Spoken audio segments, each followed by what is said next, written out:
अजित पवारांच्या निधनानंतर त्या 75 शाळांना अल्पसंख्याकाचा दर्जा नेमका कुणी दिला? नमस्कार, मी प्रियंका आणि तुम्ही पाहताय आय लव्ह नगर न्यूज. महाराष्ट्राचे कार्यक्षम उपमुख्यमंत्री, कामाचा माणूस आणि दादा अशी ओळख असलेल्या अजित पवारांचं 28 जानेवारीला विमान अपघातामध्ये निधन झालं. संपूर्ण महाराष्ट्र या घटनेमुळे शोकाकुल झाला. मात्र अजित पवारांच्या निधनाच्या दिवशीच एक लाजिरवाणी घटना मंत्रालयात घडली आहे. अजितदादांनी थांबवून ठेवलेल्या काही फाईल्सवर दुपारी 4 वाजता सह्या करण्यात आल्या आणि 75 शिक्षण संस्थांना अल्पसंख्याक दर्जाचं प्रमाणपत्र वाटप करण्यात आलं. अचानक एकाच वेळी या सर्व प्रलंबित अर्जांना मंजुरी दिल्याने हे प्रकरण सध्या चर्चेत आलं आहे. मात्र हे प्रकरण नेमकं काय आहे ते जाणून घेऊया. अजित पवार ज्या फायलींवर मंत्री म्हणून विचार करीत होते त्याच फायलींवर कोणताही मागचा पुढचा विचार न करता मंत्रालयातील वरिष्ठ अधिकाऱ्यांनी सह्या केल्याचा दावा केला जातोय. हा सर्व प्रकार अजित पवार यांच्या अपघाती निधनानंतर अवघ्या काही तासातच घडल्याचं समोर आलंय. मागील वर्षी ऑगस्ट महिन्यापासून अल्पसंख्याक दर्जाची प्रमाणपत्र देण्यास स्थगिती देण्यात आली होती. मात्र अजित पवार यांच्या निधनानंतर ही स्थगिती डावलून मंत्रालयातून गुपचूपपणे प्रमाणपत्रांचं वाटप करण्यात आल्याचा आरोप केला जातोय. आता हे प्रकरण नेमकं घडलं कसं ते देखील सांगते.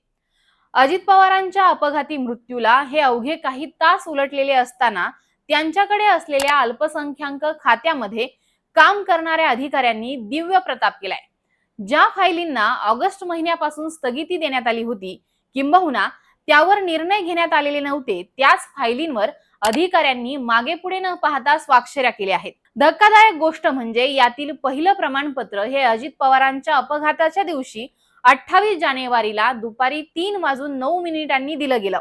28 जानेवारी ते 2 फेब्रुवारी या कालावधीमध्ये देण्यात आलेली अशी 75 प्रमाणपत्र उपलब्ध आहेत. या प्रमाणपत्रांना अल्पसंख्याक विभागाच्या ऑनलाईन सिस्टीम मध्ये मंजुरी मिळाली. ती वेळ देखील यामध्ये नमूद आहे. महत्वाचं म्हणजे शासकीय कार्यालयांची वेळ संपल्यानंतर देखील 6:30 आणि 7 वाजताही या फायलींवर सह्या झाल्या आहेत. पोद्दारच्या 25 शाळांना 29 जानेवारी या एकाच दिवशी अल्पसंख्याकाचा दर्जा देण्यात आलेला आहे. हे विशेष. स्वामी शांती प्रकाश आणि देवप्रकाशच्या 4 शाळांना देखील लाभ देण्यात आलाय. सेवादास महाराज शिक्षक प्रसारक मंडळ यवतमाळला अजित पवार यांच्या निधना दिवशीच हे प्रमाणपत्र देण्यात आले. एकंदरीतच अजित पवार यांच्या मृत्यूच्या दिवशीच 7 शाळांना प्रमाणपत्र देण्यात आल्याचा प्रकार समोर आलाय. त्यामुळे राज्यामध्ये शासकीय दुखवटा सुरू असताना मंत्रालयात ही प्रक्रिया कशी आणि कोणाच्या आदेशाने राबवली गेली असा सवाल उपस्थित होतोय. मात्र हा सगळा प्रकार समोर आल्यानंतर मुख्यमंत्री देवेंद्र फडणवीस यांनी सर्व प्रकाराचं गांभीर्य लक्षात घेऊन या निर्णयाला स्थगिती दिली आहे. या प्रकरणाची चौकशी करून दोषी अधिकाऱ्यांवर कारवाई करण्याचे आदेश देखील त्यांनी दिले. त्यामुळे आता या विभागातील अधिकाऱ्यांचे धाबे दणाणले आहेत. तसेच या प्रकरणाची चौकशी करून दोषींवर कठोर कारवाई करण्याचे आदेश उपमुख्यमंत्री सुनेत्रा पवार यांनी देखील दिले. त्यामुळे या प्रकरणात नेमकं दोषी कोण आहे हेच पाहणं आता महत्त्वाचं ठरणार आहे.